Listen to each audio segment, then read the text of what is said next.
Right, my first question for you all then, and I might ask you to kick off initially, and then Iman, I'll come to you. I'm delighted, first of all, that you're with us. Thank you for giving up your time. So we've had 12 months whereby if we'd have said, okay, everyone in the water sector, you're all going to be working from home for 12 months, off you go. Probably the person that said that would have been put in a straitjacket and led away somewhere, but it's happened. So what one is there one thing, or is there several things that have actually happened that are making the working environment very different and the way projects are delivered very different? So Art. Yeah, thank you very much, Paul, for that question. And thank you for the opportunity to speak here with you today. I think from our perspective, what we have observed to be the most disrupting response, I think, in the innovation portion of the COVID world of the past 12 months has been a dramatic acceleration in the digitalization of our network systems around treatment and the operations of treatment. And I was really delighted to see Aaron's slide about one of the efforts being on optimization, Aaron. I think that's really indicative of what we have seen. And for a long time, we knew in the treatment arena that we were so locked in to the standard operating procedures of doing things, right? So what the past 12 months has done is that it has provided us an opportunity to see how we can move away from standard operating procedures using data, using machine learning, these kinds of ways to help make decision making, so that we're moving all into now optimizational techniques for operating plants, both treatment, distribution, pump stations, anything within the water sector. So I think a lot of that has been as a result of COVID, just simply putting the pressure on us to be able to show that, yes, this can happen. And so now here's the catalyst for it to happen. That's the first thing. The second thing I would say is that it's interesting how it has coincided with the implementation of both 5G networks and the Starlink networks, which are the lowering of satellites to much lower altitudes above the Earth, which allows us to have much closer interaction of data. And then the third part of that becomes data storage. And so with those sort of infrastructural elements, along with COVID, it's very interesting how that has sort of seemed to be an alignment of the stars in a way. And I think it's an actual silver lining that we're seeing coming out of these past 12 months, all for the good of the industry. And I think a number of the persons who presented earlier, the various things many of those are geared around how to leverage data and how to leverage the data platforms. And I think the last 12 months has shown that, number one, we can, number two, we should, and number three, it's already happening. And that fast forward process has dramatically reduced what would have been years, possibly a decade, into a 12-month period. Indeed, I would say we've gained 10 years at least, Paul, in this past year, in that understanding of how things are doing. We can talk more about that later, but I should pass it to my colleague Iman. I'm sure from where you're sitting, you see this in a very unique way as well. And Iman, does what Art said reflect your experiences? Do you find it's been a disruptive 12 months, not just the pandemic, but the way you now have to look at innovation in the water agency? Absolutely. Well, first of all, happy World Water Day, and thank you very much for the opportunity to have me included as part of the session. I do echo Art's opinion in that the pandemic has certainly been a catalyst in terms of technology. And I guess, we are on the client end of things, and certainly on a daily basis, I am approached with a variety of solutions, whether it's on the analytics side of it, or the linear systems, or if it's on the treatment side of it, to see where we can connect the various technology providers with end users. I guess, the other perspective that I have is we have about 900 facilities that we operate across the province. And Aaron did such a splendid job kind of showcasing the range in Ontario.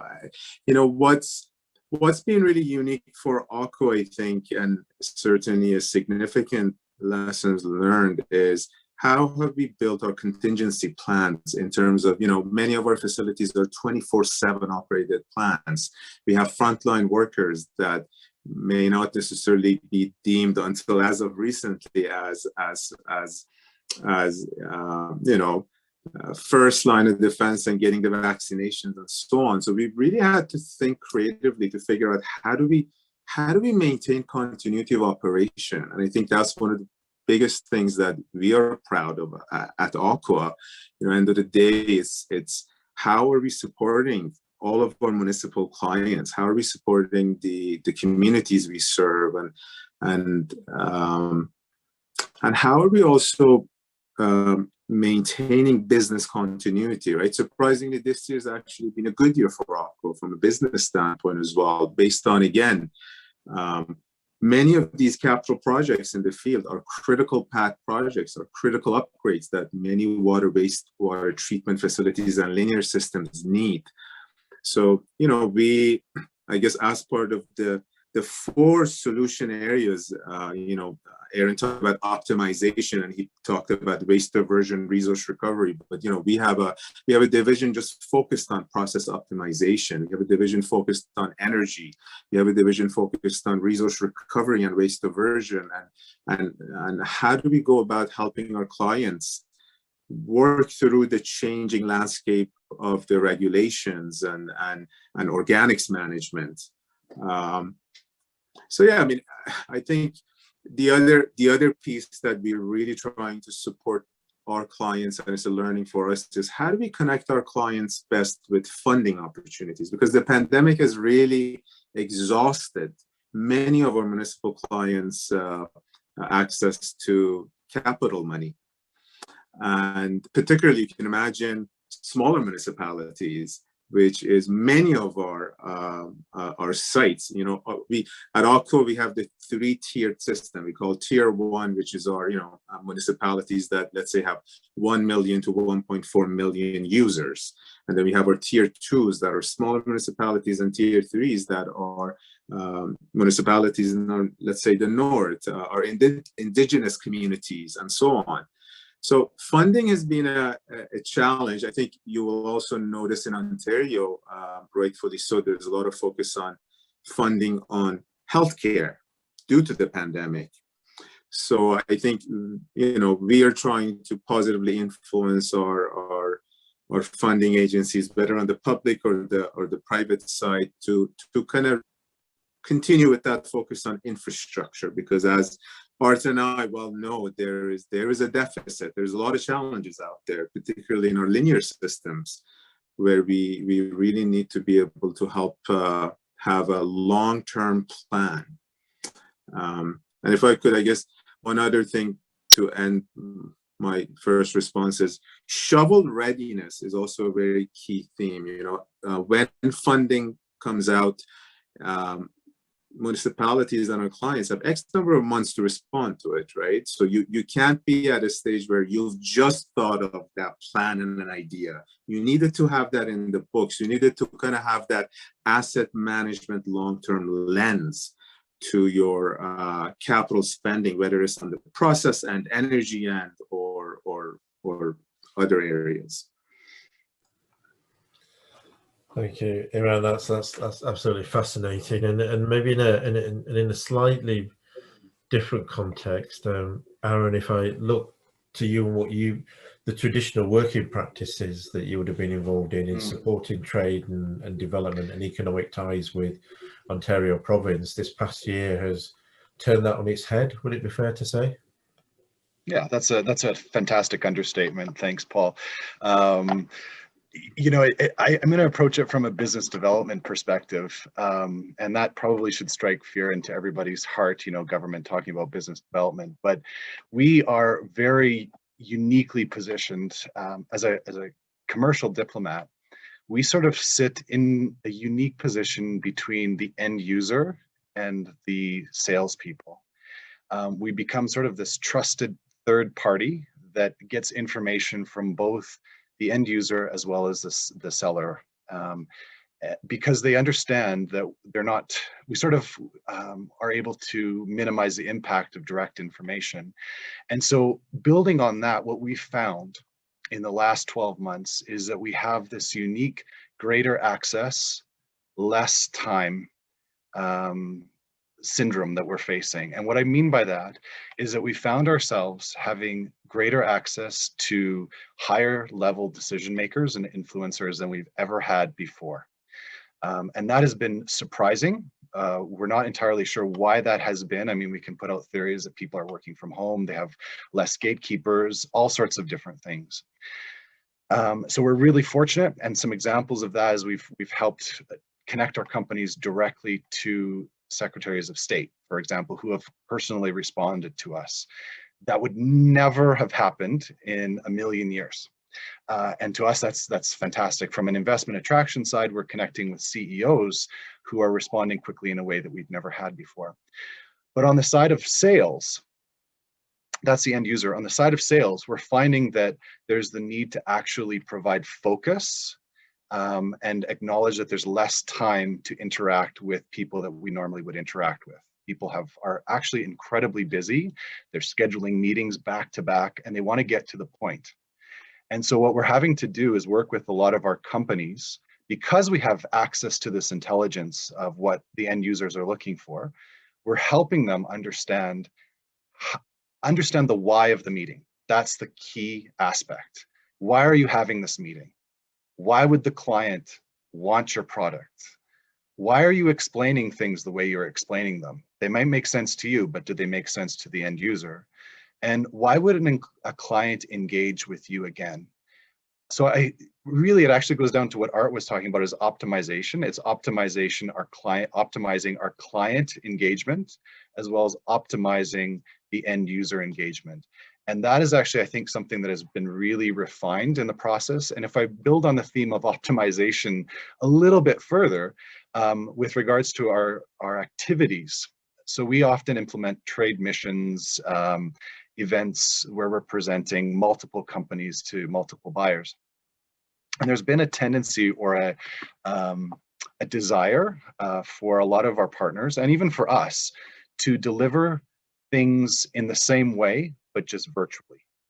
And I think we've all quickly found out, as we've found out, that you can't just deliver the same, but virtually. You have to adapt. You have to develop that great British word, bespoke events and bespoke projects that will require new thinking. And it's challenging, and it makes us sort of go beyond our comfort zone. And I mean, this is an example of one of those new, bespoke, innovative approaches that we've had to undertake. And it's bringing in different partners here and there. But it's also exciting because we get to think about how are we going to maintain some elements of this world that we've been in for 12 months into our, quote, new normal world. So those are the two areas of optimization for us. Paul, if I could just add on a comment to what Aaron just said, which I think is, he's dead on, Aaron. It's a really good comment. I think what he's saying and what we're learning in our arena today is this connection between the provider and the end user is all about risk. And what our industry has traditionally been a very risk-averse industry, right? And for good reason, obviously. We're protecting the public, and we want to protect public health, and we want to use public money appropriately, so we tend to be risk-averse. But what that has done is that it has broadened the gap too often between these two ends of the books that you're talking about here, Aaron, between the end user and the supplier, and what happens in between. So I think, to add on to your point, I think what the last 12 months has illustrated to us is that our clients see these new innovations in the way we are understanding the use of data and how data is leveraged through the analytics to actually de-risk this gap between the two. And people are feeling much less averse to what kind of risk we're taking. And a great example is right in your back door there, Iman, in Hespler. right? In the region there, where we're putting in a very innovative technology there that's very, very unique in all the world. And it's partly very much because that particular municipality has started to feel, you know what, we can de-risk this because of the connection now, and data is really helping us do that, and our government is participating in that effort. I think that's a profound example of what you're saying here. And is that every year we have, I certainly have a mandate of 4 to 5 technology demonstration pilot projects, you know, from a variety of lenses, whether it's a focus on energy, whether it's a focus on lagoons, membrane aeration, bioreactor, the Suez technology that Art just talked about. To Aaron's point, we have partnered with a company called Ethera from Netherlands and kind of found about $500,000 worth of funding, provincial funding, to be able to hopefully do a tech demonstration of their project, first ever in Canada.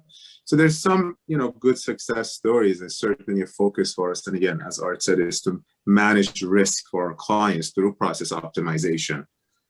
And just to draw out something that I've heard Art and Iman touch on here is actually the collaboration as a de-risk mechanism.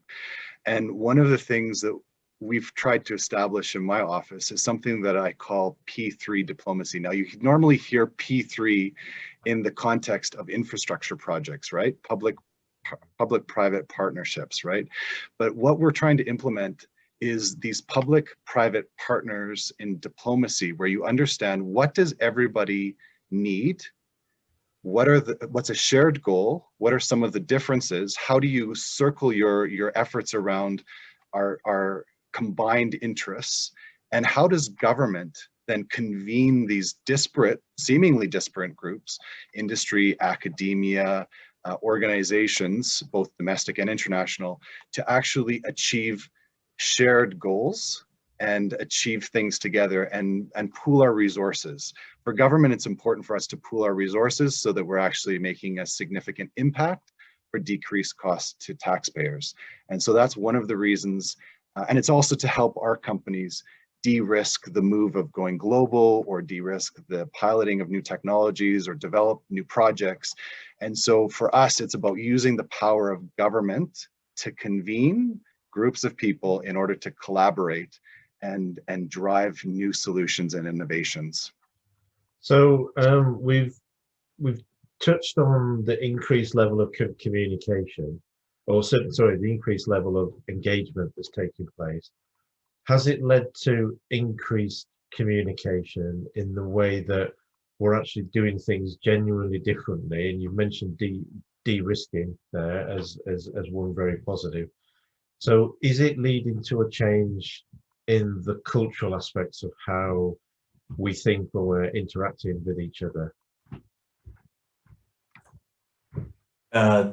Paul, I would start by saying, I think it's still pretty early to know the answer to that question in the affirmative. I would say that if the COVID experience would have been a 2-month, 3-month event, none of that would have happened. None of that would have changed. I do think in the 12-month period, and it's ongoing still, we have seen some sort of cracks in that ice that may become more permanent. But I still think we're probably, at least in our industry, another year or so away to see if it really does cause the break, right? In my opinion. Iman, how do you feel? I agree with Art. I think, I guess a lens for me is a number of our larger capital projects. When we go for quotation, we find an increase in the cost by a factor of 2 to 4 from various contractors, and that certainly impacts us and our clients, right? Because all of a sudden, if that allotted budget can't cover that additional cost, then we have to rethink and pivot and kind of really prioritize what's on the wish list and what is must be done from a regulatory standpoint. You know, I guess, Paul, a lens for me when you talked about communications, I mean, fundamentally for all of our teams, mental health and mental wellness has been a pretty key theme and is a challenge out there, right? I think there's certainly a level of COVID fatigue with everyone. And, you know, we're trying to be as creative as possible within what we have, I guess, from our case, a governmental agency, to be able to help our people with mental resilience and mental health, and at the same time have good business continuity, have reliable operations. I think, you know, I think about the word resiliency. ALCO also has a big focus on what are we doing under the lens of climate change. And for me, you know, I not going on a tangent, asset management is a common denominator that connects multi-nodes under that lens of climate change. So I don't know, it's the best way of me responding to your question. Yeah, and I fully understand that, and the things that Aaron mentioned around urbanization and aging infrastructure, etc., are similar challenges here. And what do we do when the environment's changing increasingly and at a pace that often is faster than we predicted? And the past 12 months have shown us the need for that understanding of data and assessment. So if there's, I'm getting a message that the judges are returning. So if there's one thing that you all three of you would say this year has done, I mean, you mentioned it's because it's been a year, there are elements of change emerging. So if there's one thing, what would that be? I think from our experience, probably the most profound thing that I've observed is people gaining confidence in data, whereas before it was a very mistrusted thing, at least at the operations level. And to see now to have to work from remote stations and now to trust the data, to trust the analytics, to trust the decision making from those angles has been quite a learning experience. And again, if that would have only been 2 months, I don't think we would have seen a change. But the fact that it has lasted this long with the intensity that it has been, it has really begun to, I think, carve a very, very new level of understanding about confidence in these sort of what used to always be seen as sort of mystical kinds of systems, right? And it's become real for people. And I think that for me has been a profound observation. Paul, I guess for me, one of the angles that I think is quite critical for any of our data analytics solution innovator teams to pitch and focus on is, how does this data and the platform help me make maintenance decisions?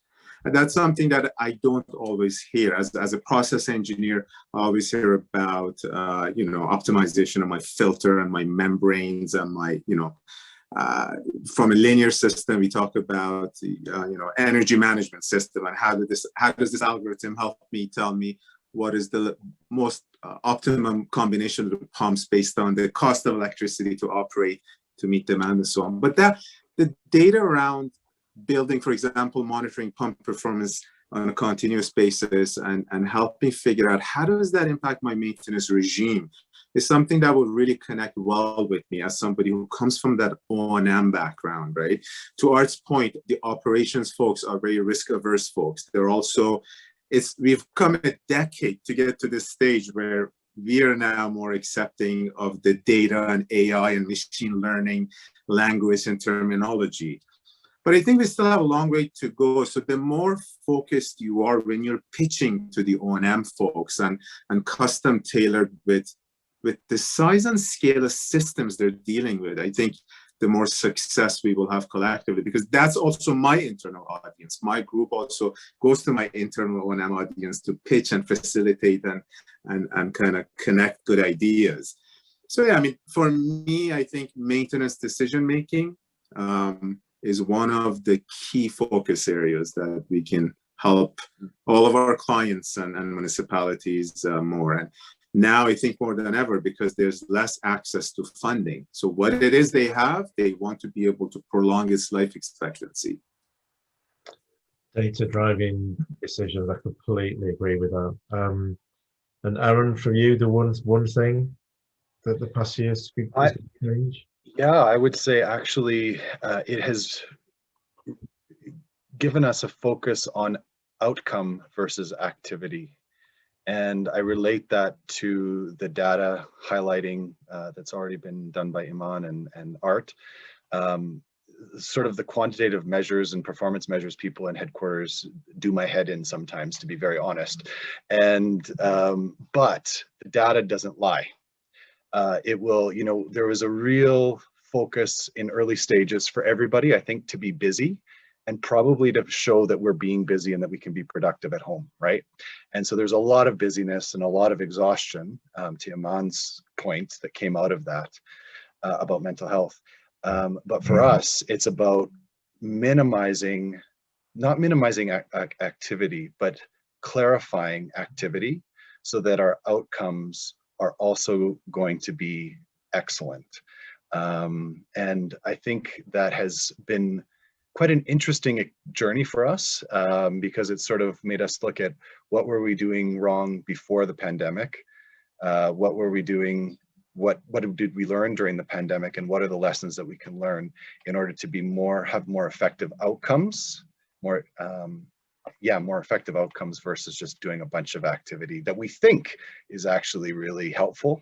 And it probably was. I'm not disparaging it or discrediting it, but it's been a very interesting thing to sort of look at the data and understand what have we learned, what can we learn, and how can we do it better. That's fascinating, and I completely agree. It's helping us, or shaping us, or pushing us to reimagine things in a different way, and there are positives in all of that.